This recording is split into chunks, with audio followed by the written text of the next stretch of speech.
Welcome to Dusk and Empires. Tonight, a young man walked 1,000 miles through a shattered post-war America, sleeping under open skies and scribbling the secrets of wild places into notebooks nobody was meant to read. If this sounds like your kind of bedtime story, subscribe before you drift off. Now get comfortable, close your eyes, and let history carry you to sleep. Opening meditation. Close your eyes, if you like, and imagine a young man standing at the edge of a vast meadow somewhere in the American South, sometime in the autumn of 1867. The air smells of pine resin and damp earth. A river moves quietly nearby, carrying the last of the afternoon light on its surface in slow, golden ripples. The young man is thin, travel-worn, his boots muddy and his coat patched at the elbows. He carries almost nothing: a small bag, a plant press, a few pencils, and a journal. He is not lost. He is, for perhaps the first time in his life, exactly where he wants to be. And somewhere, thousands of miles to the west, the mountains are waiting for him, though he does not yet know their names. Part 1: A Boy from the Cold North, Dunbar and the Making of a Wild Mind. It was into this world, on the 21st of April in the year 1838, that John Muir was born. Dunbar was an ancient town even then, a place of old castle ruins and sea cliffs and a long memory of storms. The Muir family lived in a tall stone house on the high street, above the shop where John's father, Daniel Muir, sold grain and general goods. Daniel was a strict man. A deeply religious man who believed that discipline was a form of love, and that softness was a form of sin. He held the Bible as the complete map of the universe, and he expected his children to commit large portions of it to memory under pain of serious punishment. Young John Muir learned the New Testament by heart before he was 11 years old. All of it. Not passages or chapters, but the whole of it, every verse, every parable, every genealogy. His father would quiz him at the table, and if John faltered, the consequences were swift. And yet, and this is the thing worth sitting with quietly for a moment, that same rigorous mind, trained to hold enormous amounts of information and to find meaning in every line of text, would one day be turned toward something his father had not intended. It would be turned toward the natural world itself, and toward the question of what it all meant. But before that turning could happen, there was the matter of boyhood. And boyhood in Dunbar, for John Muir and his friends, was a kind of joyful recklessness that existed in direct opposition to Daniel Muir's household rules. The boys climbed the ruins of Dunbar Castle. They scrambled over sea cliffs above the churning surf, daring one another higher and higher until their knuckles ached from gripping the cold rock. They swam in the harbor in weather that would have alarmed any sensible adult. They learned the birds of the coastline by watching and by listening, the oyster catchers with their bright orange bills and their urgent piping calls, the gannets diving like white arrows into the gray water, the herring gulls riding the updrafts above the cliffs with what seemed to Muir, even then, like a kind of pure and uncomplicated pleasure. He loved the gannets especially. He wrote later that watching a gannet fold its wings and drop from 100 feet, striking the sea like a thrown knife, was one of the most beautiful things he had ever witnessed as a child. There was something in that image, the bird giving itself completely to the air, to the gravity, to the moment, without hesitation, that seems to have lodged itself deep inside him. It became, in a way, a model. Not a model he could have named at 9 or 10 years old, but one that would eventually reveal itself in the way he moved through the world. The Muir children also had a grandmother, Mary, who was softer than their father, and who took genuine delight in the small creatures of the Scottish countryside. She kept bees. She knew the names of wildflowers. She had a way of pointing at an ordinary hedgerow and finding something in it worth marveling at, the particular way a spider had built its web, the color of a beetle's wingcase catching the low winter sun. Some historians have suggested that this grandmother planted the earliest seeds of Muir's naturalist sensibility. It is a pleasant thought, and perhaps a true one. When John was about 11, something happened that would change the entire direction of his life and, in time, change something about the direction of an entire nation.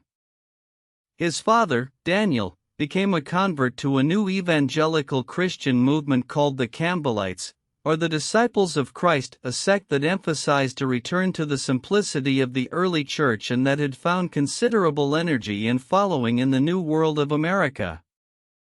Daniel Muir decided that America was where God was calling his family. Not England. Not the lowland cities of Scotland. America. The young republic. The wild, enormous, barely charted expanse of it. In February of 1849, Daniel loaded his family onto a ship bound for New York. John was 10 years old. He stood at the rail as the coast of Scotland disappeared into the grey morning mist, and he felt, by his own account written decades later, not grief at what he was leaving, but an almost uncontrollable excitement about what lay ahead. He had heard about American animals. The passenger pigeons, whose flocks darkened the sky for hours at a time. The beavers. The wolves. The enormous and ancient trees. He could not wait. The family settled first in Wisconsin, on the frontier near the town of Portage, in the Lake District of the central part of the state. They called their farm Fountain Lake Farm, and Daniel Muir set about clearing the land with the absolute conviction that hard work was God's purpose for them on this earth. The work of farming the Wisconsin frontier was genuinely brutal. Trees had to be felled by hand. Stumps had to be grubbed out of the earth. Fields had to be plowed through soil that was thick with roots and rocks. John worked from before sunrise until after dark, alongside his father and his brothers and sisters, through winters so cold the water in the well would freeze, and through summers so hot the air above the fields shimmered. But what Wisconsin gave John Muir, along with the calluses and the exhaustion, was a landscape of extraordinary richness. The lake country of central Wisconsin in the mid-19th century was a world of marshes and meadows, of oak savannas and deep pine forests, of lakes so clear you could see the bottom 20 feet down. The spring migrations of birds were almost incomprehensible in their abundance, the sky alive with warblers and waterfowl, the reeds loud with the calls of red-winged blackbirds. The Wisconsin River moved brown and white through limestone bluffs, and in the evening light those bluffs turned the color of warm amber. Muir explored all of it, in whatever stolen hours he could find. He had a practice, which he began very young and continued all his life, of lying perfectly still in meadows or marshes and simply watching insects, watching the movement of water, watching the way light changed over the course of an hour as clouds moved overhead. He was not merely observing nature the way a scientist might observe a specimen. He was listening to it. He was attending to it with a quality of attention that went beyond method and approached something closer to reverence. As a young man in Wisconsin, Muir also began to reveal another dimension of himself that would prove crucial to his later life. He was an inventor. Not in the way of a trained engineer or a formally educated mechanist, but in the way of a person who sees how things work and immediately wonders whether they can be made to work differently, more elegantly, more cleverly. Working in his father's barns and outbuildings by lamplight, Muir built extraordinary contraptions out of wood and wire. He made a self-setting sawmill model. He built clocks, intricate, multifunctional clocks that could wake a person at a set time and then, by a series of gears and levers, tilt the bed so the sleeper would be deposited standing on the floor. He made a device that automatically fed the farm animals at set intervals. He made thermometers, hygrometers, barometers. These inventions were not merely clever toys. They were evidence of a mind of unusual quickness and originality, a mind trained to memorize and to find patterns, now applied to the physical world with genuine creative joy. And they were the thing that eventually opened the door out of the farm, because when Muir was 22 years old, a neighbor suggested he take his inventions to the Wisconsin State Fair in Madison, where they might attract some attention. Daniel Muir, characteristically, told his son that going to the fair was a form of vanity, and that his time was better spent in the fields. But John went anyway. At the fair, his inventions caused a genuine sensation. Crowds gathered around the young farmer's wooden clocks and mechanical bed tippers with an astonishment they did not bother to conceal. A reporter for the Wisconsin State Journal described them as beyond anything in their line we have ever seen.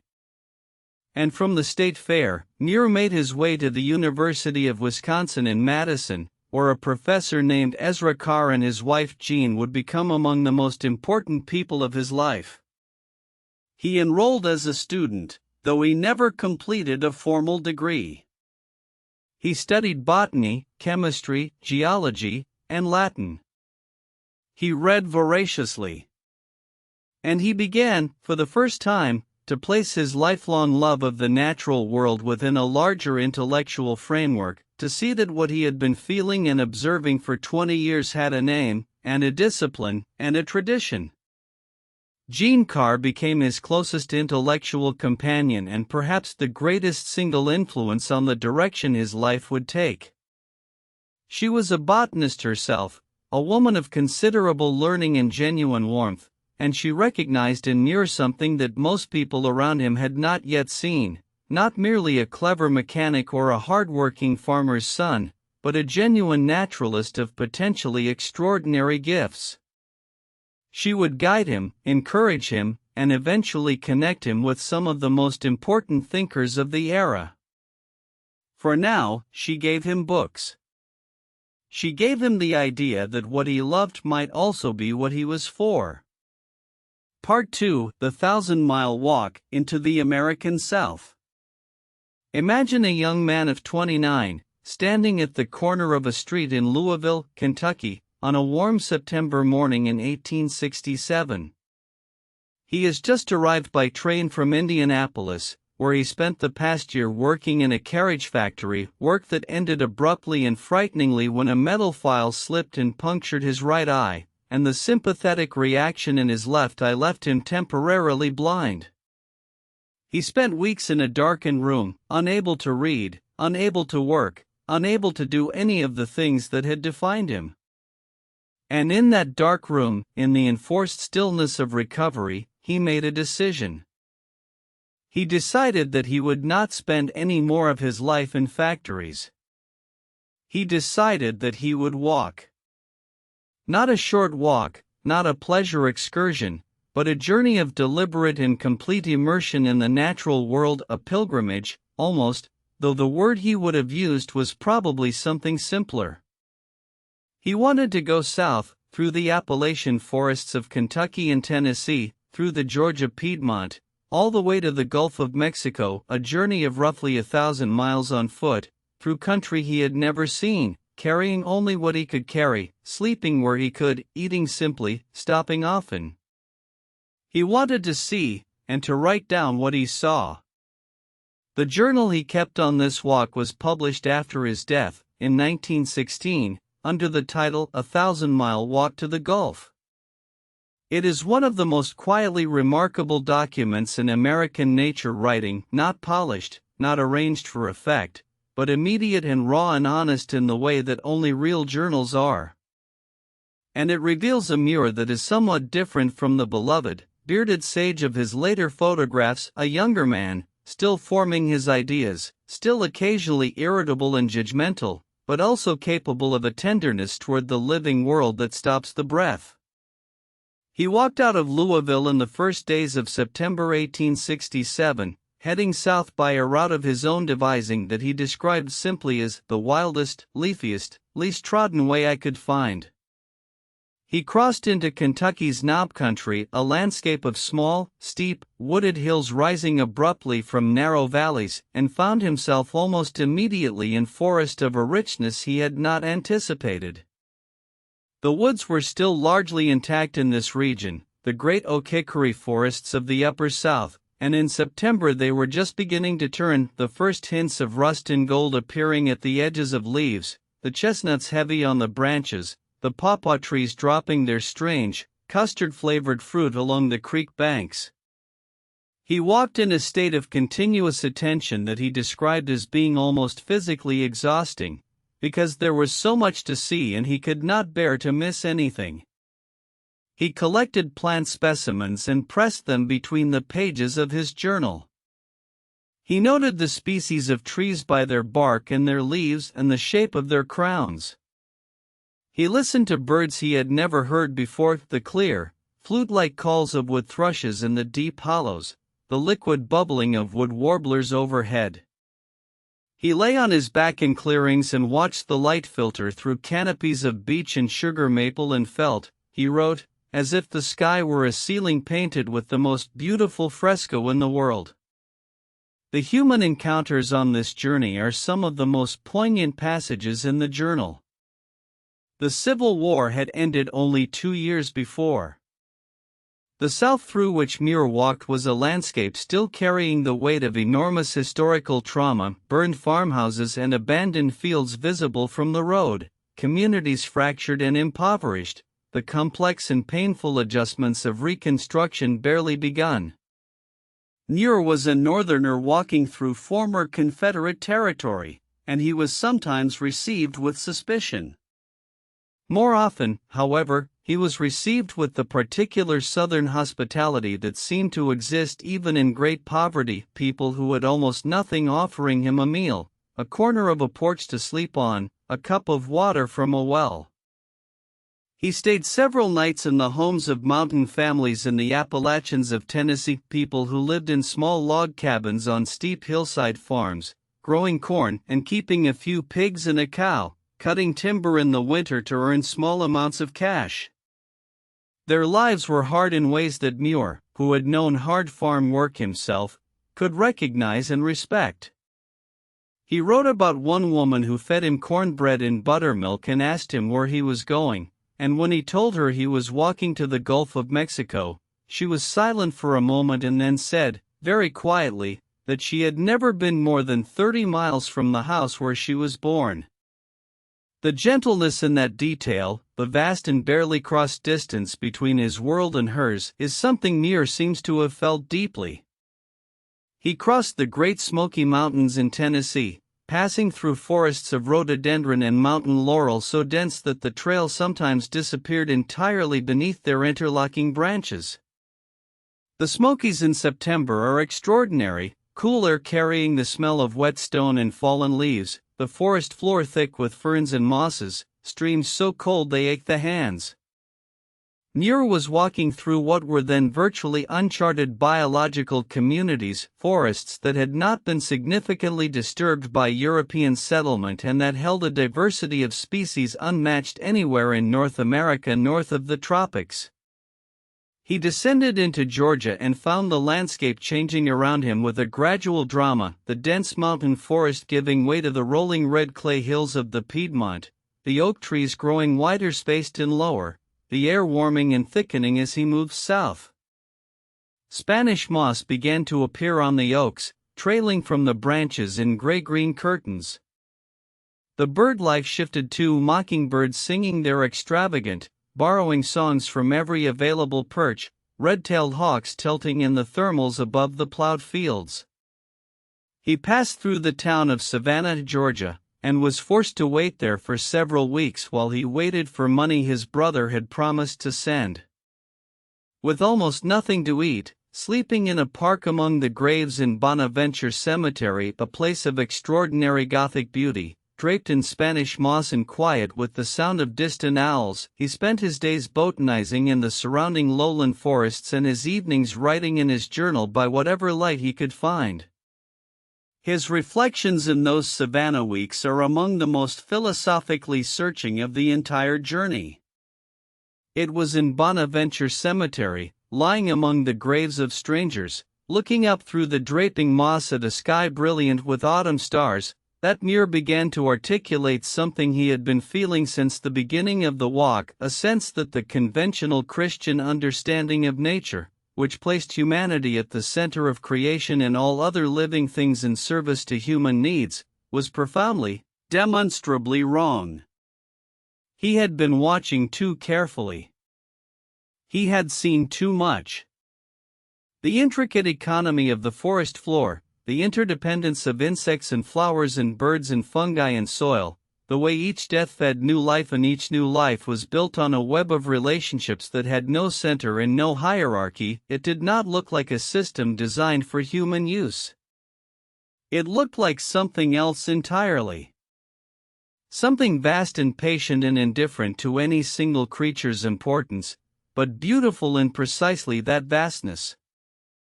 He wrote, in one of the most famous passages of the journal, "Why should man value himself as more than a small part of the one great unit of creation? And then, the universe would be incomplete without man, but it would also be incomplete without the smallest transmicroscopic creature that dwells beyond our conceitful eyes and knowledge." These were not conventional thoughts for a man of 1867. They are, in many ways, thoughts that the mainstream of Western culture is still not entirely comfortable with 150 years later. He eventually reached the Gulf of Mexico, arriving at the Florida coast weak with malaria, a disease he had contracted in the Georgia swamps and that would plague him intermittently for months afterward. He stood at the edge of the Gulf, looking out at the warm, shallow, turquoise water, the white sand hot under his feet, and felt something he struggled to put into words. It was not triumph. It was something quieter, a sense of having arrived at a threshold, and of knowing that whatever came next would be different from everything that had come before. Part 3: The Pull of California Arriving in the West. There is a moment, in the spring of 1868, when John Muir steps off a ferry in San Francisco Bay and looks east, toward the brown, sun-warmed hills that rise above the city. He has sailed from Florida, around Cape Horn and up the Pacific coast, with a chest still weakened by malaria and a mind still turning over the questions the long walk south had opened in him. San Francisco in 1868 is a city of extraordinary energy and considerable chaos, tents and wooden buildings and brick warehouses mixed together along the waterfront, mud streets, and the smell of salt water and horses and frying fish, ships packed in the harbor from a dozen nations. Muir was not interested in the city. He is said to have asked a passerby on the dock for directions out of town, and when the man asked where he wanted to go, Muir reportedly said, "Anywhere that is wild." The answer he received was a vague gesture toward the east, toward the Sierra Nevada, toward California's Great Central Valley and the mountains beyond it. That was enough. He walked. The Central Valley of California in the spring of 1868 was not the agricultural landscape it is today. It was a sea of wildflowers, an expanse of gold and purple and white that stretched for hundreds of miles between the Coast Ranges and the Sierra Nevada, so vast and so bright that travelers often reported being able to smell it from a day's journey away. The valley floor was covered in wild grasses interspersed with California poppies, lupin, owl's clover, brodia, and dozens of other species, all blooming simultaneously in the spring rains, creating what Muir called the most perfectly beautiful plant bed of flowers I have ever walked through. He walked east through the valley, through the warm spring air that smelled of flowers and new grass, and slowly the Sierra Nevada rose before him, first as a pale blue line on the horizon, then as a clear and snow-capped wall, and then is something so enormous and so present that it seemed less like a landscape feature and more like a fact of existence. The Sierra Nevada. In California's First Nations languages, the range had names that translated roughly as the Snowy Range or the Great Backbone. The Spanish missionaries and explorers who had seen it from the western valleys called it the Sierra Nevada, the Snowy Mountains. Whatever you call it, Muir's first real sight of the full range, rising nearly 15,000 feet from the valley floor, stopped him in his tracks. He entered the foothills through what is now known as the Merced River Canyon, following the river upstream through the increasingly steep and rocky terrain. The foothills' oak woodlands gave way to mixed pine and cedar forests as he climbed. The air cooled. The river beside him tumbled and frothed in the granite canyon. And then, after several days of walking, he came to a place that would become, in a very real sense, the center of his life. He came to Yosemite Valley. The first view of Yosemite Valley from above, from what is now known as Inspiration Point, where the trail crests a ridge and the valley suddenly opens below in its full, improbable, almost theatrical grandeur, is still, 150 years later, one of the most physically startling experiences available to a person in America. The valley is a slot of impossible depth and beauty. Sheer granite walls rising 3,000 feet from the flat, green valley floor, polished to a gray and silver gleam by ancient glaciers, interrupted at intervals by the white threads of waterfalls dropping hundreds of feet in perfect, dreaming silence from the rim. The Merced River winds through meadows on the valley floor, lined with black oaks and ponderosa pines.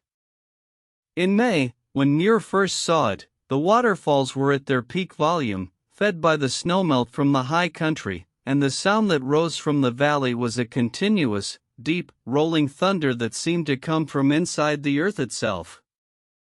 Muir stood at that overlook and wept.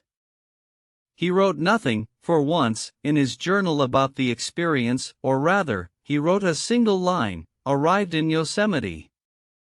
Whatever he felt in that moment appears to have been beyond his immediate reach for language. He spent his first summer in California working as a sheepherder in the high country above Yosemite Valley, accompanying a flock of merino sheep into the subalpine meadows of the Sierra Nevada above 8,000 feet, where the summer grazing was rich and the valley heat was left far below. He hated the sheep-hoofed locusts, he called them, for the way they stripped the delicate alpine meadows bare, leaving nothing but cropped stems and compacted soil where, before the flocks came, there had been meadows of extraordinary variety and beauty. But he loved the high country. He loved the subalpine meadows with their ankle-deep flowers and the granite domes rising above them. He loved the whitebark pine thickets and the clear, cold lakes that reflected the sky. He loved the summer thunderstorms that built over the peaks in the afternoon and crackled with lightning as the evening cooled. The journal he kept that summer was published in 1911 as My First Summer in the Sierra, and it is perhaps his most purely joyful piece of writing. Page after page of rapturous, detailed attention to the plants and rocks and birds and light of the High Sierra, all rendered in prose that manages to be scientifically precise and yet suffused with a kind of spiritual warmth that is unlike almost anything else in the literature of natural history. He describes finding a new species of lily in a high meadow with the same quality of feeling that a religious writer might describe receiving a revelation. For Muir, there was no meaningful distinction between the two experiences. That first summer in the Sierra was the beginning of a relationship that would last the rest of his life. The mountains had him. He knew it, and he did not resist. Part 4, The Valley in Winter. Muir stays on. What does it mean to be the only person in a place? Not merely alone, but genuinely solitary in a landscape so large and so ancient that any single human presence within it is almost statistically invisible. This is the question that John Muir's decision to spend the winter of 1868 to 1869 in Yosemite Valley quietly opens. Most of the small number of tourists and settlers who had come to Yosemite in that era, the valley had been visited by Americans since the early 1850s, when a California militia unit pursuing a group of Miwok people had stumbled into it and been struck speechless, left when the cold came. The steep granite walls of the valley trap the winter cold and hold the snow, and by December the valley floor is silent under several feet of white, the waterfalls either frozen to silence or roaring with extraordinary volume where they remain open, the meadows buried. Most sensible people, in 1868, considered a Yosemite winter to be something to be avoided.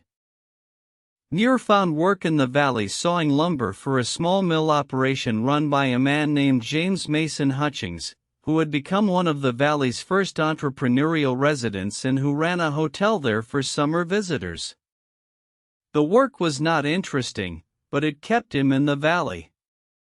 He built himself a small cabin alongside the mill race, the stream of water diverted to power the mill, that he described with characteristic near understatement as the handsomest building in the valley.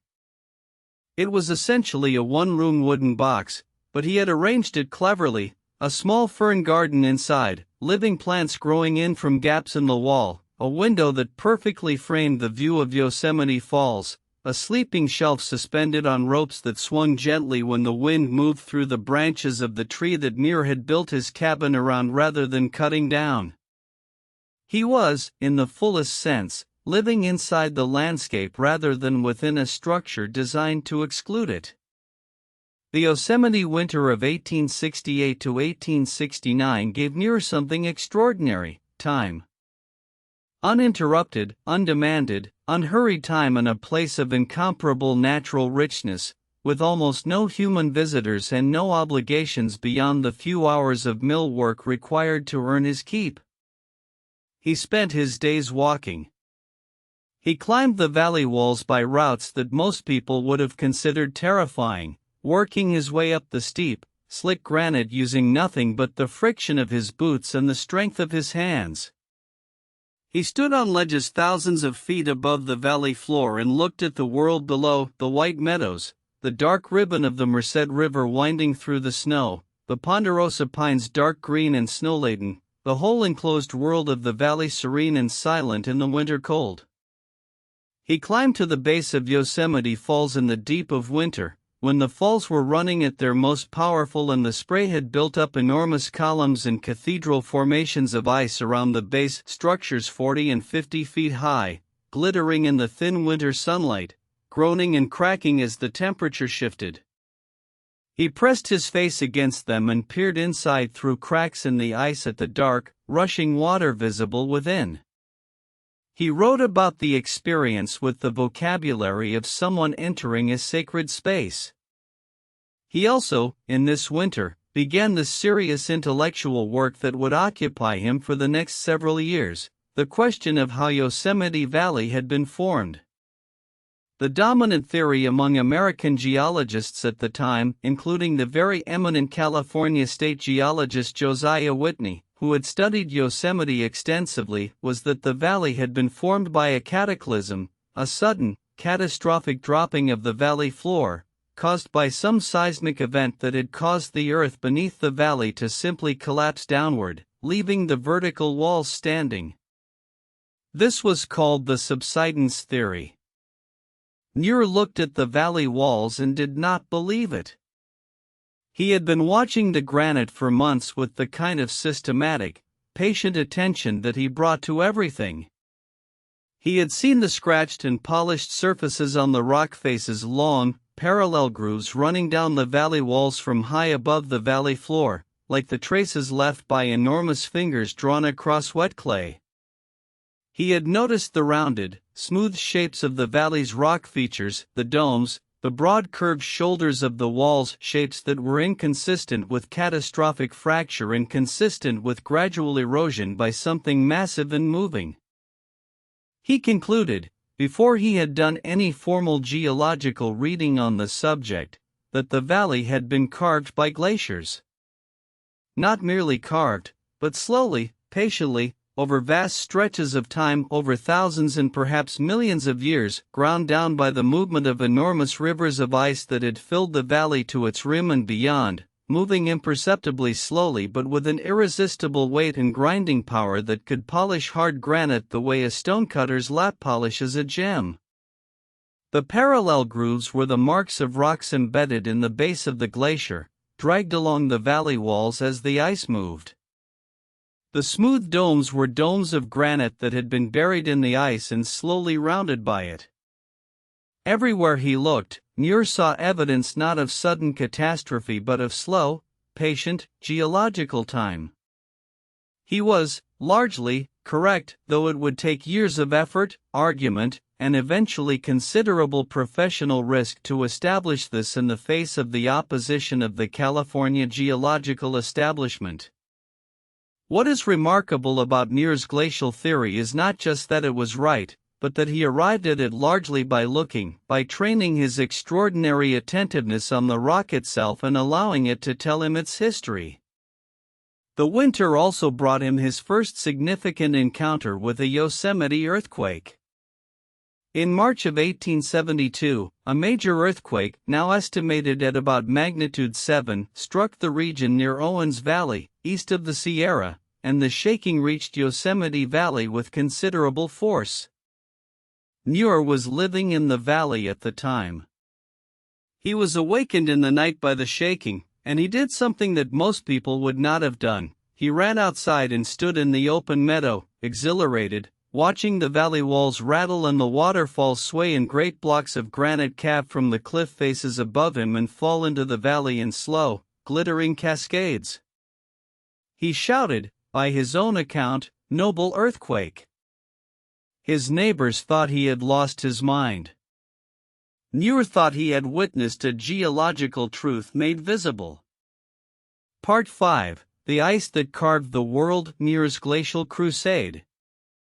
There is something almost medieval in the image of a lone amateur scientist setting himself against the authority of an official state geologist with nothing but a notebook and a pair of worn boots.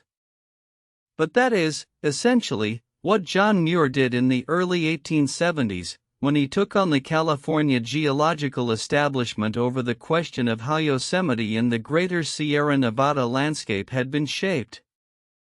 Josiah Dwight Whitney was not an easy man to argue with. He was the head of the California Geological Survey, a Harvard professor, a man of genuine distinction in American science, with a reputation for ferocity in intellectual disputes that was widely known and widely feared. When Muir published his first article arguing for glacial formation in the Overland Monthly in 1872, Whitney responded not with counter-evidence but with what might charitably be called dismissal and less charitably called contempt. He described Muir publicly as an ignorant sheepherder. Never mind that Muir had by this point spent more cumulative time examining Yosemite's geology in detail than any other living person, and characterized his glacial theory as the product of ignorance rather than evidence. Muir did not respond in kind. He responded by going back into the mountains and looking harder. He spent the summers of 1871 and 1872 conducting what amounted to a systematic survey of the glacial evidence in the Sierra Nevada, walking hundreds of miles of high mountain terrain, mapping the locations of glacial polish, moraines, and erratic boulders, tracing the paths of ancient glaciers from their accumulation zones above the highest peaks down through the canyons and valleys they had carved. He also found something that silenced even some of his critics: living glaciers. In October of 1871, exploring the slopes of a peak he called Mount Hoffman in the Tuolumne Meadows region above Yosemite Valley, Muir found a small, active glacier. Not a permanent snowfield. Not a large accumulation of ice. But a true glacier, an ice mass showing the characteristic features of glacial movement: crevasses, a marginal moraine of fresh rock debris, a terminal moraine of the kind left only by actively moving ice. This was significant for a simple reason: if living glaciers still existed in the Sierra Nevada, then the claim that no glaciation had ever occurred here was definitively false. And if glaciation had occurred on a scale sufficient to create the forms Muir was finding, the polished walls, the U-shaped valleys, the enormous moraines, then the subsidence theory of Yosemite's origin could not stand. He sent a letter about the discovery to Gene Carr, his old mentor in Madison, and to the geologist and writer Joseph LeConte, who had visited Yosemite with a group of students in 1870 and who had been one of the few scientifically trained visitors to take Muir's ideas seriously. LeConte was sympathetic. He had his own observations about the Sierra that were consistent with glacial formation, and he lent them his support in print, a meaningful endorsement from a credentialed geologist. But the real shift came from outside California entirely. In 1872, one of the most eminent scientists in America arrived in Yosemite Valley and asked to meet the young naturalist who had been making claims about glaciers. His name was Asa Gray, and he was America's foremost botanist, a Harvard professor and the primary American correspondent and defender of Charles Darwin, who had published The Origin of Species just 13 years before. Gray had been following Muir's published writing about the Sierra with considerable interest, and he wanted to see the glacial evidence for himself. Muir took Gray into the high country and showed him what he had found. He showed him the living glacier on Mount Hoffman. He showed him the lateral moraines, the walls of rock debris left along the sides of the ancient glaciers like embankments rising hundreds of feet above the valley floors. He showed him the striated and polished rock surfaces that could only have been created by glacial abrasion. Gray was persuaded. Gray returned east and spoke favorably about Muir's observations to the broader American scientific community, and the tide of professional opinion began, slowly, to turn. Meanwhile, another visitor arrived who would prove even more transformative for Muir's intellectual development and for the question of what Muir would do with the rest of his life. That visitor's name was Ralph Waldo Emerson. Muir had been reading Emerson for years, and the encounter with the man himself was one of the most emotionally significant events of his life. He wrote to Emerson before Emerson arrived in the valley, a long letter, half introduction, half argument, urging the philosopher to come see what he had found. And Emerson came. They spent several days together in the valley, walking and talking, Muir showing Emerson the glacial evidence, Emerson listening with the quality of attention that had made him famous. Muir begged Emerson to stay longer, to camp with him in the high country, to see the Sierra above the valley in the open air rather than from the relative comfort of the hotel. Emerson's companions, worried about the old man's health, refused to allow it.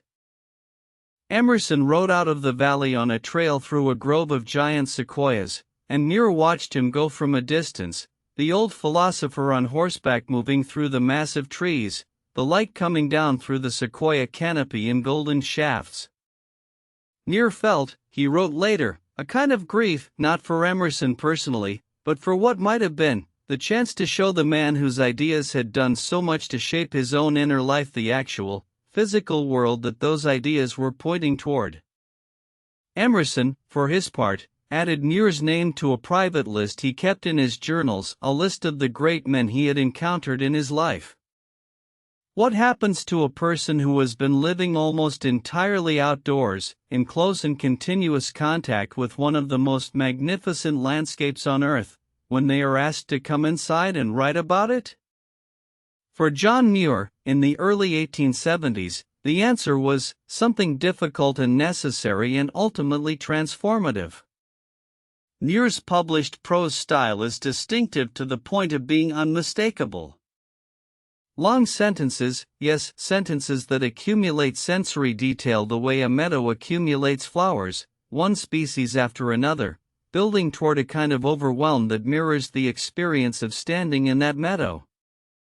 But also, at key moments, sudden simplicity, a single short sentence that drops through the complexity like a stone through water and arrives at something true.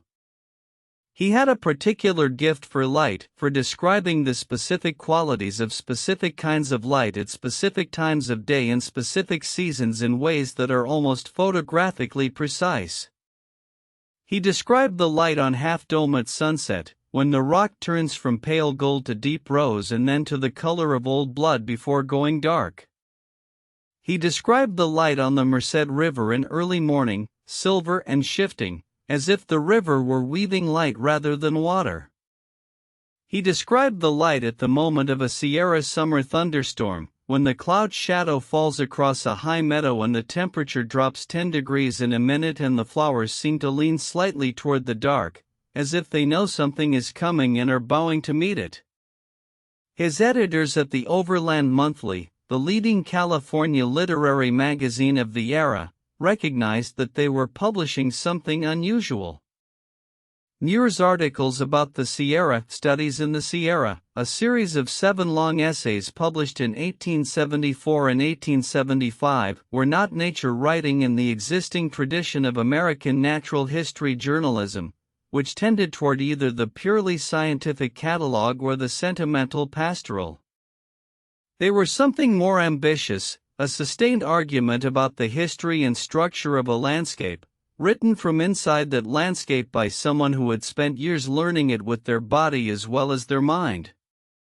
The response from readers was genuine and enthusiastic. Letters arrived at the Overland Monthly's San Francisco offices from readers across California and then, as the essays were reprinted in Eastern publications, from across the country, people who had been to Yosemite and recognized in Muir's writing the valley they had seen, and people who had never been there and now desperately wanted to go. Muir had discovered, somewhat to his own surprise, that he could give people the experience of a place through language, could create in a reader sitting in a Boston parlor or a New York apartment a genuine, physical sense of what it felt like to stand on a Sierra granite dome above the tree line and look out at 100 miles of snow-capped peaks in the clear winter light. But fame, and the demands of a writing career, created a tension in Muir that would persist throughout his life.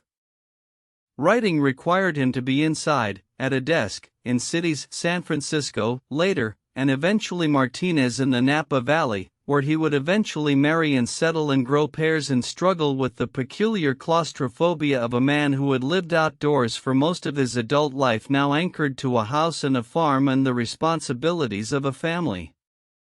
The mountains called to him constantly. He arranged his life so that he could answer the call as often as possible, but there was always the pull in 2 directions, toward the world he loved and toward the world that needed him to explain it. This tension became more acute, not less, as his reputation grew.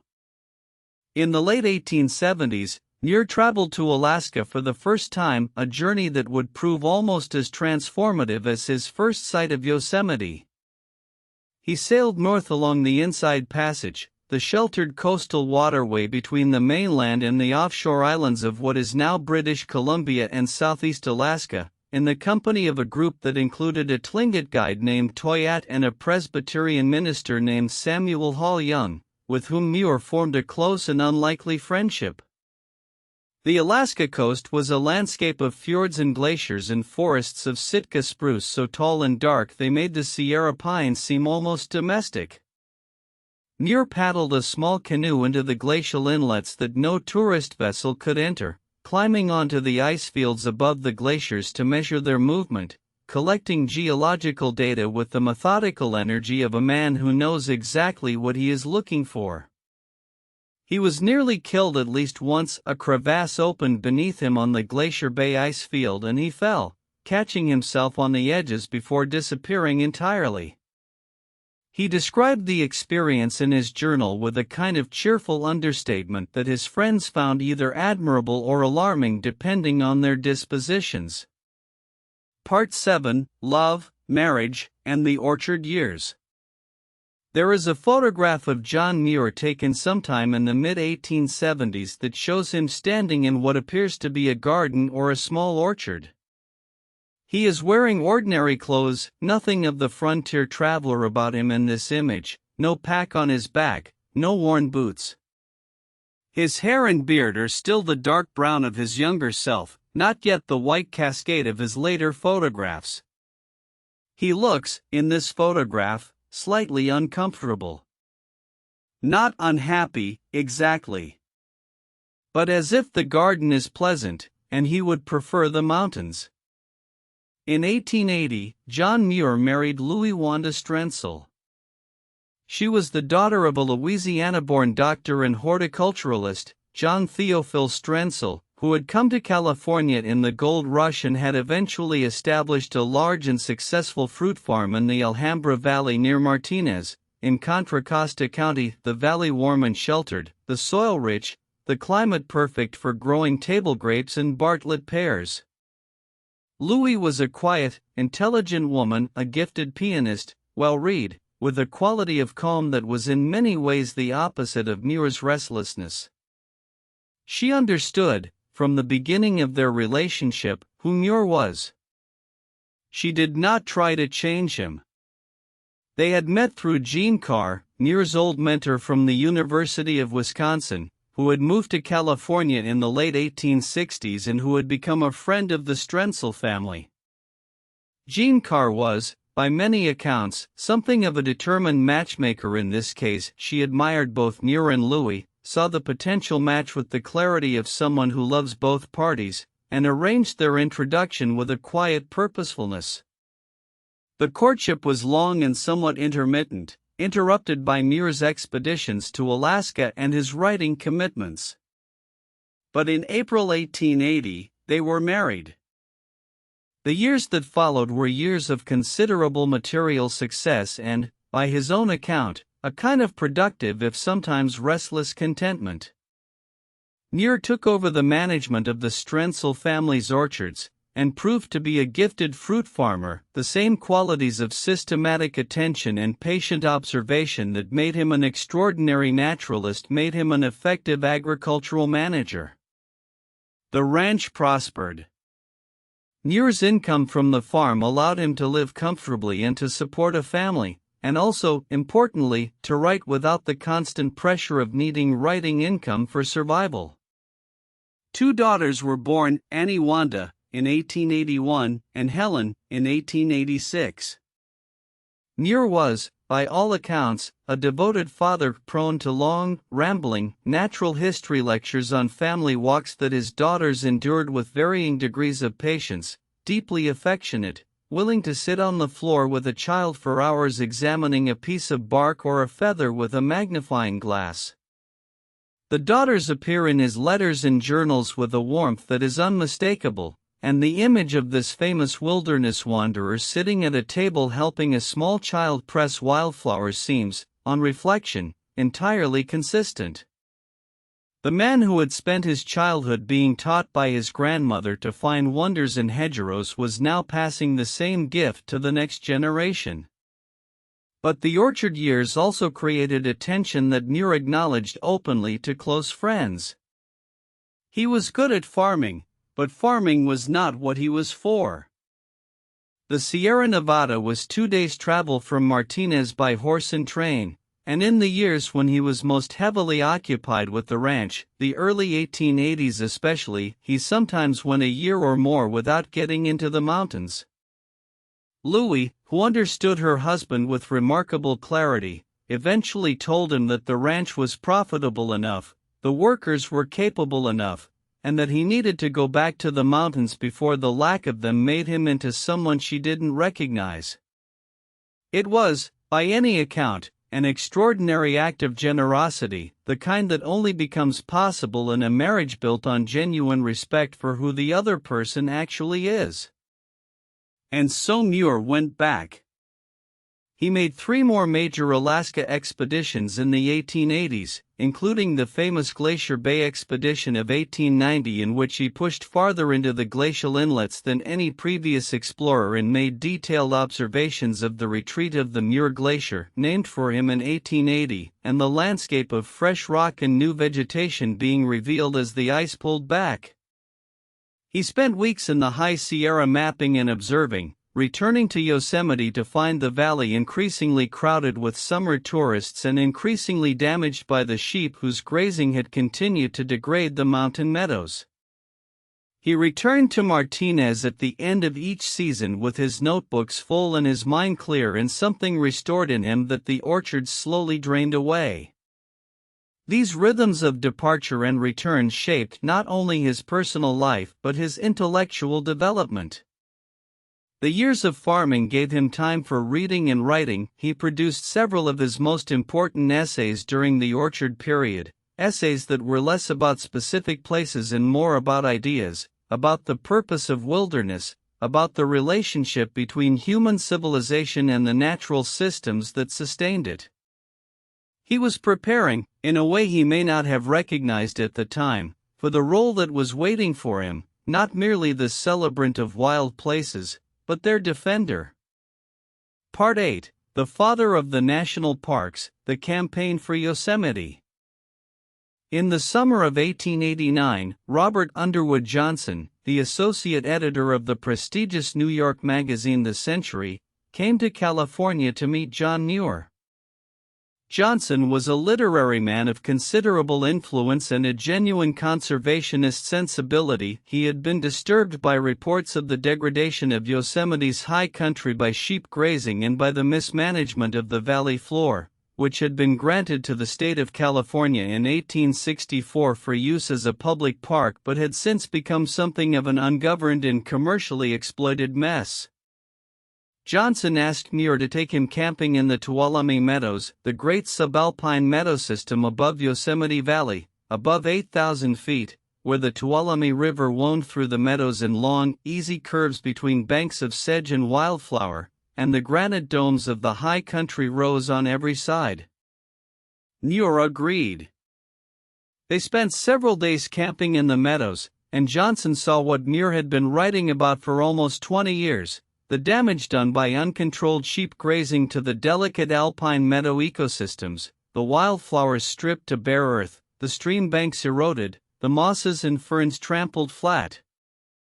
But what Johnson also saw, what anyone who went to Yosemite with Muir as a guide inevitably saw, was the place itself.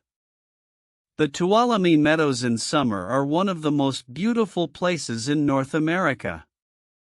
The meadow grass moves in the high-altitude wind in long, slow waves, like a green sea. The river bends between banks lined with shooting star and elephant head and dozens of other wildflowers. The reflections in the river's still pools show the domes and peaks above as perfect mirrors. The light at 8,000 feet is different from valley light, sharper, clearer, more blue-white, with a quality of intensity that makes the colors of the meadow flowers seem almost unreal. Johnson was moved. And he was, at that moment, in possession of a platform that could move a nation. The result of those camping conversations was a campaign. Muir would write 2 major articles for the Century making the case for federal protection of the Yosemite High Country. Johnson would use his connections in Washington to push for the legislation that would create the protected area. And in October 1890, the Yosemite National Park Act was signed by President Benjamin Harrison, creating the federally protected Yosemite National Park around, though not, critically, including the Yosemite Valley itself, which remained under state control. In the same legislation and in the days immediately following, Sequoia National Park was also established, protecting the groves of giant sequoias that Muir had been writing about since the 1870s. 2 years later, in 1892, Muir co-founded the Sierra Club. The organization was established in San Francisco on a June evening, with 27 charter members gathered in a room at the offices of the College of California. Muir was elected the first president, a position he held until his death in 1914. The club's stated purpose was to explore, enjoy, and protect the wilderness of the Pacific Coast, three goals that Muir, for his entire life, had treated as inseparable from each other. The Sierra Club's early years were shaped by Muir's own vision of what conservation meant, not the locking away of wild places from human experience, but the making of them accessible and the defending of them against the forms of exploitation, uncontrolled grazing, logging, dam building, that degraded them permanently. He organized the first of the club's high trips, week-long camping excursions into the Sierra backcountry for large groups of members, and these trips served both as recreational experiences and as a kind of political education. People who had walked with Muir through the Sierra Nevada meadows, who had stood with him on granite domes at sunrise and looked out at the range, did not forget the experience. They became advocates. They went home to Boston and New York and Chicago and wrote letters to their congressmen. Meanwhile, the campaign to return the Yosemite Valley itself, the crown jewel, the valley floor with its meadows and waterfalls and black oak groves, to federal control continued through the 1890s. The state of California had not been a good steward of the valley. Commercial operations had proliferated, hay was being grown in the meadows, orchards planted, hotels built. The valley floor was a confused patchwork of private leases and public spaces, and the management, such as it was inconsistent, underfunded, and often more concerned with revenue than with preservation. Muir wrote extensively about the condition of the valley, always describing what he had observed and what was being lost with the same specific, precise attention that characterized his best natural history writing. And then, in 1903, something happened that was perhaps the most important single event in the political history of American conservation. The President of the United States asked to go camping with John Muir. Part 9, 3 Nights in Yosemite, Muir and Theodore Roosevelt. Theodore Roosevelt was 44 years old in May of 1903, less than 2 years into the presidency that had come to him suddenly and unexpectedly after the assassination of William McKinley. He was, in almost every respect, the most physically vital president the United States had ever produced, a man of prodigious energy, enormous appetites, and genuine passion for the natural world that expressed itself in a lifelong practice of big game hunting and, less conventionally for a man of his class and era, in a serious and detailed knowledge of natural history. He was a trained ornithologist. He had published 4 books before becoming president. He could identify a bird by its call at a considerable distance. He was also, by 1903, engaged in what would become one of the most significant conservation programs in American history, a program of establishing national forests, national monuments, and national parks that would eventually protect approximately 230 million acres of American land. When Roosevelt came to California on a cross-country speaking tour in the spring of 1903, he arranged to meet John Muir in San Francisco.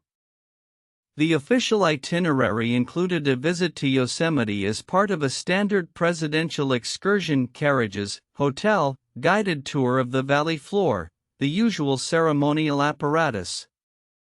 But Roosevelt had read Muir's writing, and he had a different idea.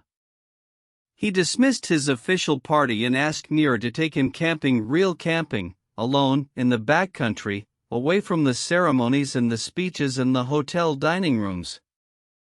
Muir agreed, though with some private reservations. He was 65 years old by this time and not entirely certain a camping trip with the most energetic president in American history was precisely what his body needed. But he went. And what happened over the next 3 nights and 4 days in Yosemite has become one of the foundational stories of American conservation history, not because of any specific policy that resulted directly from it, though important policies did result, but because of what it represents: 2 men, from entirely different worlds, finding in a particular place a common language. They camped in the high country above the valley, in the area now known as the Tuolumne Grove of giant sequoias. On their first night, it snowed, a light, dry Sierra Nevada snow that fell through the sequoia branches and settled on the sleeping men's blankets in a thin white layer. Roosevelt woke in the morning delighted. He wrote later that waking up covered in snow under a giant sequoia was one of the best experiences of his life. Muir made coffee. They sat by the fire and talked. They talked for 3 nights and 3 days, or rather, Roosevelt talked and Muir listened, and then Muir talked and Roosevelt listened, with an attentiveness that his political associates rarely received from him. Muir told Roosevelt what he had been telling anyone who would listen for 30 years, that Yosemite Valley needed to be returned to federal control, that the meadows of the high country needed protection from grazing, that the giant sequoia groves, the largest living things on Earth, some of them 3,000 and 4,000 years old, needed permanent federal protection from logging. Roosevelt had seen the sequoias the day before their camping trip began. He had stood at the base of one of them, looking up at a trunk 30 feet in diameter, trying to see the top of a tree that was nearly 300 feet tall. He had been, by his own account, rendered temporarily speechless. He was not a man who was rendered speechless easily. On the second evening, they camped in the valley itself, at Glacier Point, the great overlook 3,000 feet above the valley floor.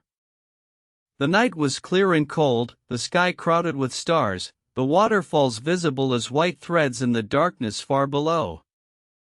Muir pointed out the constellation patterns and told Roosevelt about the glacial history of the valley, tracing with his finger in the air the path of the ancient ice that had carved the dark basin below them. Roosevelt listened in silence for a long time. When they woke in the morning, they were covered in a fresh layer of snow. Roosevelt's account says 4 inches, Muir says 6, and the valley below was white, and the air was so clear that the snow-covered peaks of the High Sierra were visible 40 miles away. Roosevelt said it was the night of his life. He meant it. It is worth pausing, here, to sit with the scale of what was accomplished. The protected lands that exist today in the American West, the national parks, the national forests, the wilderness areas, are the result of 100 years of political effort by many thousands of people. But at the origin of that effort, at the moment when the principle of protecting wildland for its own sake first entered American federal policy with real force, there was a conversation between a writer and a president on a cold night in a sequoia grove. It is the kind of detail that reminds us that history is made by actual human beings, in actual places, in actual weather. Part 10, The Hetch Hetchy Battle, the Wound That Never Healed. Not all of Muir's campaigns ended in victory. The last great fight of his life, the one that consumed his final years and almost certainly shortened them, was a defeat. And the wound it left in the American conservation movement was deep enough that it is still, in some ways, visible today. Hetch Hetchy Valley. Even the name, in Miwok, means something like grassy meadow or an area with plants used for seeds, a simple, practical name for a place that was, by any account, one of the most beautiful in the Sierra Nevada. Hetch Hetchy was a valley 15 miles north of Yosemite Valley, carved by the same glacial processes, sharing the same basic geology and the same general landscape character. Sheer granite walls. Flat meadow floor. The Tuolumne River moving through it. Waterfalls dropping from the rim. Muir had first visited it in 1871, and had written about it as being in many respects the equal of Yosemite Valley in its beauty and grandeur, a wonderfully exact parallel to the Merced Yosemite, he called it. The problem, the terrible, irreversible problem, was that Hetch Hetchy Valley was also an almost perfect natural reservoir site. The walls were high and close. The valley floor was flat. The river ran through it with enough volume to provide a reliable water supply to a major city. And in 1906, the San Francisco earthquake and fire destroyed much of the city and created an overwhelming political demand for a better, more reliable municipal water supply. City engineers looked at the maps, and they looked at Hetch Hetchy, and they saw the answer to their problem. The proposal to dam the Tuolumne River at Hetch Hetchy and flood the valley to create a municipal reservoir for San Francisco hit John Muir like a physical blow. The valley was within the boundaries of Yosemite National Park, the park whose creation he had spent the most productive years of his life working toward. Flooding it would not merely destroy one valley. It would establish a precedent that national parks could be broken open for commercial development when economic interests deemed it sufficiently important. It would mean that the protection Muir had fought for was not protection at all, but merely a temporary deferral of the inevitable. He began to fight. He wrote letters, articles, pamphlets, appeals. He organized the Sierra Club and turned its considerable membership toward the campaign. He reached out to every influential person he knew, editors, politicians, scientists, writers, anyone who might have the ear of a decision-maker in Washington. He framed the argument in terms that went beyond aesthetics and beyond sentiment. He argued that the economic case for the dam was based on flawed analysis, that other sites in the region could supply San Francisco's water needs without flooding a national park. He argued that the recreational and spiritual value of the valley to the American people was a form of public wealth that could not be reduced to a dollar figure. He argued that there was a principle at stake larger than this one valley, the principle that some things, once destroyed, are gone forever, and that the question of whether to destroy them permanently should not be decided by the water commissioners of a single city. His opponents in this fight were formidable. The city of San Francisco had powerful political allies and the considerable moral force of recent catastrophe behind it. But what made the fight particularly painful for Muir was the identity of his most significant opponent. Gifford Pinchot was the head of the United States Forest Service, a man who had been one of the great figures of the early American conservation movement, a man Muir had respected and worked with. But Pinchot and Muir held, it turned out, fundamentally different views of what conservation meant. Muir believed something different and would not pretend otherwise. He believed that wilderness had intrinsic value independent of its usefulness to human beings, that the ancient forests and the wild rivers were not raw material waiting to be put to use, but ends in themselves, with a right to exist on their own terms. He had believed this since that night in Bonaventure Cemetery in Savannah, when he lay among the graves and looked at the stars and understood that the universe was not arranged around human convenience. 40 years of walking in wild places had only deepened that conviction. The two men's split over Hetch Hetchy was not merely personal. It was the defining fault line of American environmentalism, the line between conservation as resource management and conservation as wilderness preservation, and it is a fault line that still runs through every major environmental debate in America today. Standing on one side of it, you see natural systems primarily as they relate to human needs and human futures. Standing on the other, you see them as having a claim on existence that is prior to and independent of human needs. These are not the same thing. They lead to different conclusions about almost every specific question that arises. The campaign over Hetch Hetchy lasted 7 years. In 1908, the Garfield administration, James Garfield, son of the president, serving as Secretary of the Interior, granted San Francisco the right to use Hetch Hetchy for a reservoir, a decision that was appealed and disputed. In 1913, after years of legal and political struggle, the Raker Act was passed by Congress and signed into law by President Woodrow Wilson, authorizing the damming of Hetch Hetchy Valley. The bill was passed in December. Muir was 75 years old. He was in Arizona when he heard the news, visiting a group of friends.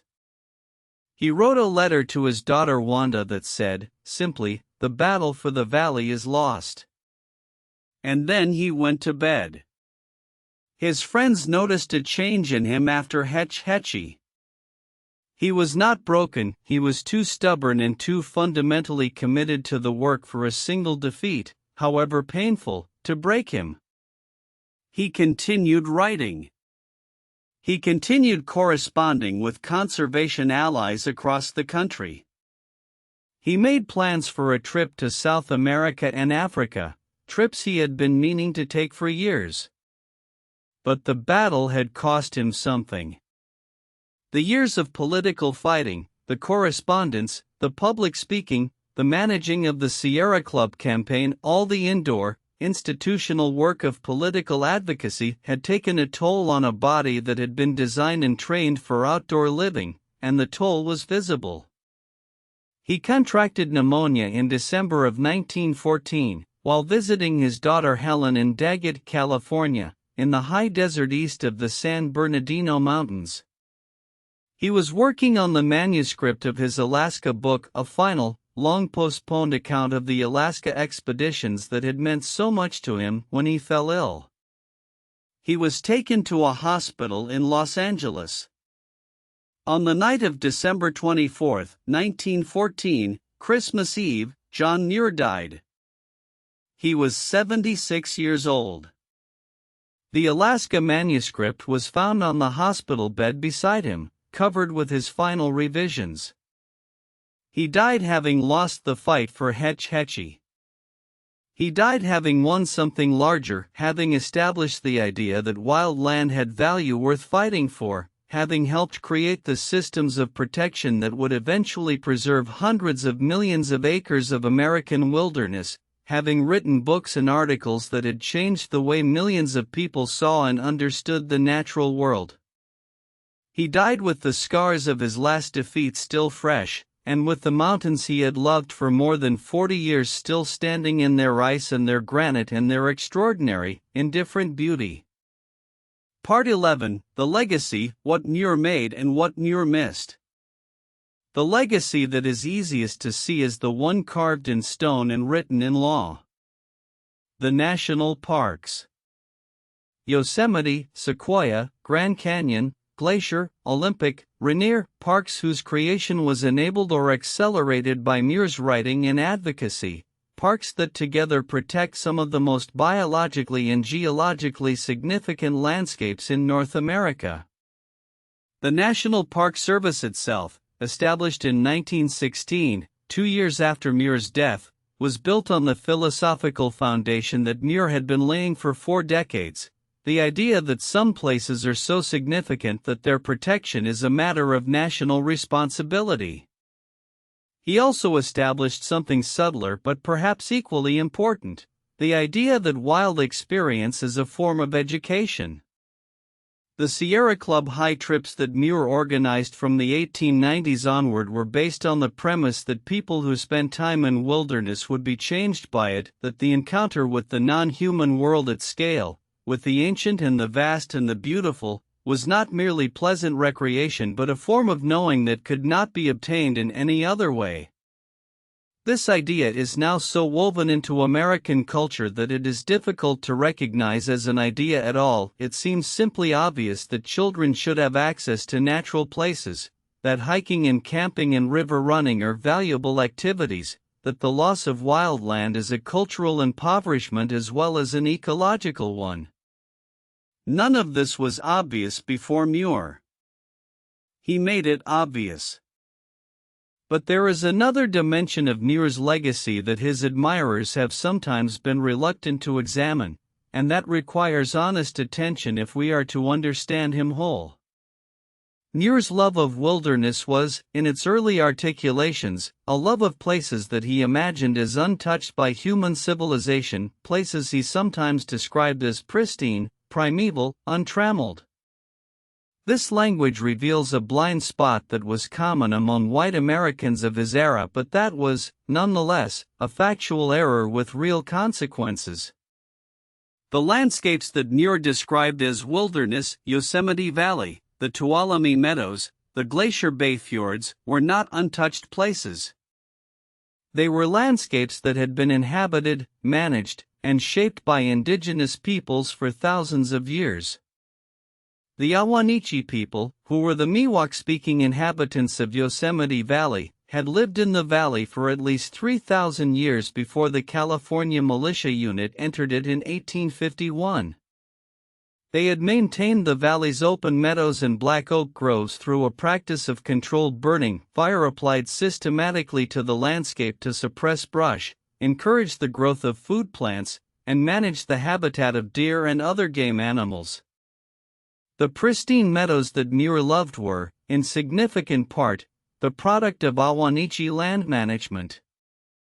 The Ahwahnechee were forcibly removed from Yosemite Valley by the 1851 Mariposa Battalion, the same military unit whose intrusion into the valley led to its discovery by Euro-Americans, and were prevented, in subsequent decades, from returning to live there permanently. Muir knew of the Ahwahnechee. He encountered indigenous people on many of his travels, in California and in Alaska, and his journal accounts of these encounters are, by modern standards, sometimes deeply uncomfortable, marked by the racist assumptions of his era, by a failure to recognize the full humanity of the people he encountered, by a tendency to see the indigenous presence in the landscape as an intrusion rather than as the deep and continuous human history that it actually was. His famous description of the valley as the grandest of all special temples of nature, a place of perfect, unclouded wildness required, implicitly, the erasure of the people who had built their lives there for millennia. And the national park model that Muir helped create, which in its original form excluded indigenous communities from the lands they had long inhabited, has been recognized by scholars and indigenous leaders alike as a form of dispossession, a second removal, accomplished through conservation rather than military force, but with similarly lasting effects. This does not erase what Muir accomplished. The protection of wildland from industrial destruction is a genuine good, and the parks that Muir helped create protect ecosystems, watersheds, and biodiversity that would otherwise have been logged, mined, grazed, or dammed out of existence. But an honest accounting of the legacy must hold the complexity, must acknowledge that the story of American conservation is not only a story of brave individuals protecting the land from exploitation, but also a story entangled with the dispossession of indigenous peoples and with the racial assumptions of a particular era and culture. Holding that complexity does not require abandoning admiration for what was accomplished. It requires something harder, a more complete understanding of how it was accomplished, and at what cost to whom. The Sierra Club, the organization Muir founded, formally acknowledged this history in 2020, releasing a statement that recognized the club's own failures in addressing issues of race and its founders' troubling views of indigenous people and Black Americans. The reckoning was overdue, and it was not the end of the conversation but the beginning of a harder and more necessary one. How do we hold the genuine greatness of a person's contributions alongside the genuine failures of their vision? How do we learn from both without flattening either into something simpler and more comfortable than the truth? These are not comfortable questions. They were not intended to be. They are the questions that an honest engagement with history always eventually produces, the questions that arise when we look at a life not as a myth or a monument but as a real human story, complex and incomplete and marked by the particular limitations of a particular time and place, alongside the particular gifts that made it extraordinary. What seems clear, sitting with Muir's life at a century's distance, is that he was a person who genuinely, profoundly, almost physically loved the wild world. Not as an abstraction. Not as a political cause. As a living reality that he had encountered with his whole body and his whole mind over the course of 50 years of walking and climbing and lying in meadows and listening to rivers. That love was real. Its expression was sometimes flawed. Its political and cultural consequences were mixed.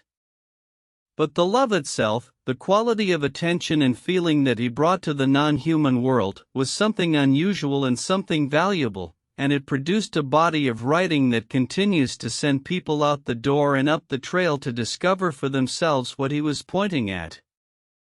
There is a phrase, written in a letter by John Muir to his sister Sarah in September of 1873, that has become perhaps the most widely quoted sentence he ever wrote.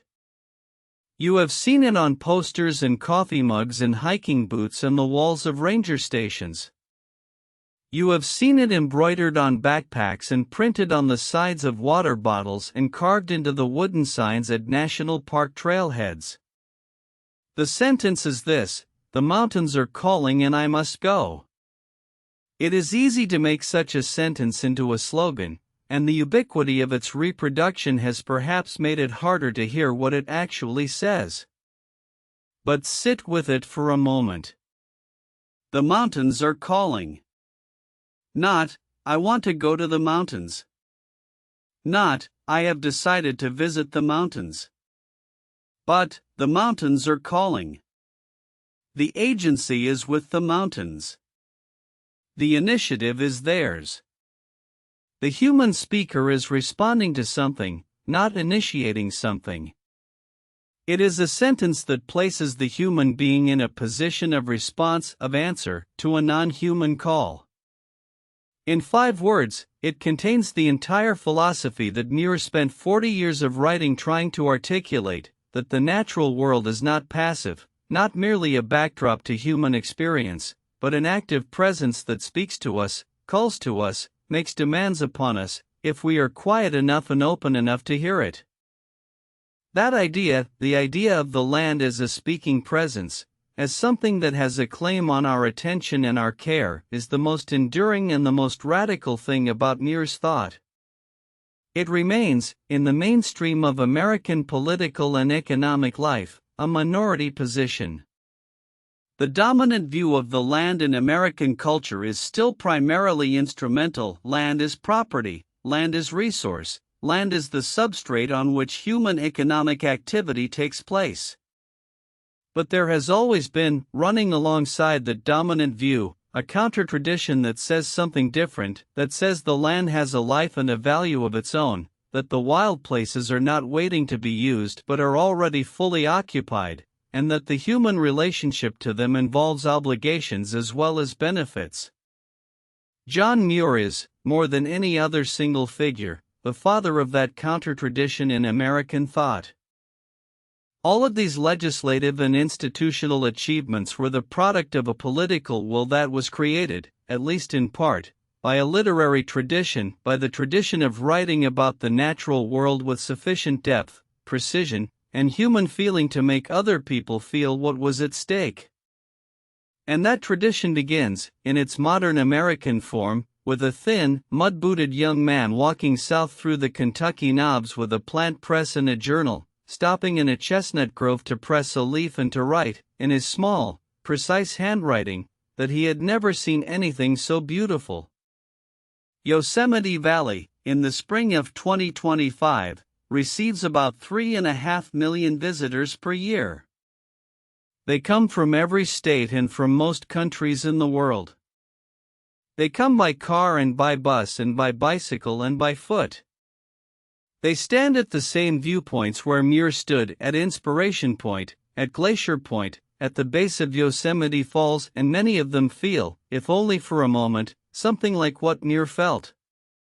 A quality of attention suddenly enlarged. A sense of scale that puts human concerns in a different perspective. The specific silence that exists inside the sound of a very large waterfall. For that feeling to be available to 3.5 million people a year, the valley had to be protected.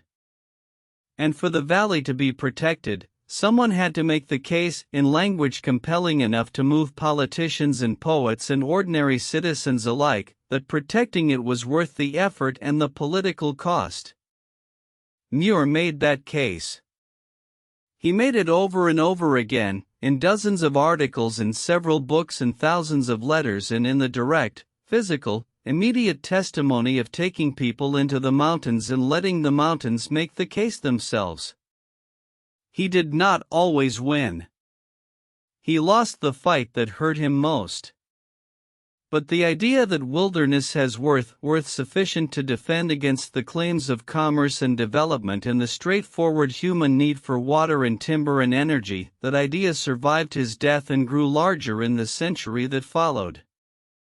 The Muir Glacier in Alaska has retreated dramatically since Muir observed it in the 1880s. It has pulled back miles from where its face stood when he first mapped it, a retreat driven by the warming of the climate that is the defining environmental crisis of our own era. The same warming is changing the character of the Sierra Nevada high country that Muir loved, reducing the snowpack that feeds the summer streams, shifting the timing of the wildflower blooms, stressing the whitebark pines that grow in the subalpine zone and that are now dying across large areas of their former range. The specific mountains that Muir loved are being changed, right now, by the cumulative effects of a century and a half of fossil-fueled combustion, changed in ways that go far beyond anything that sheep grazing or commercial development could accomplish. What would he have made of it? It is not entirely a hypothetical question, because Muir's framework for thinking about these issues was developed and articulated clearly enough that we can extrapolate with some confidence. He believed that the natural world was a system of deep and interdependent relationships. He believed that human actions had consequences for those relationships that were often not visible until they had become irreversible. He believed that the appropriate human response to the natural world was not exploitation but attention, careful, sustained, humble attention to what was actually there and what it actually needed. He believed that the question of how human civilization treated its natural inheritance was ultimately a question about what kind of civilization it chose to be. These beliefs are not merely historical curiosities. They are the foundation of the most serious thinking about human beings and the natural world that exists today.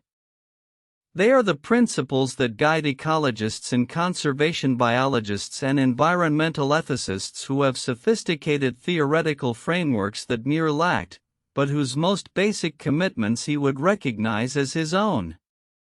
And there is something else, something harder to name but important to acknowledge.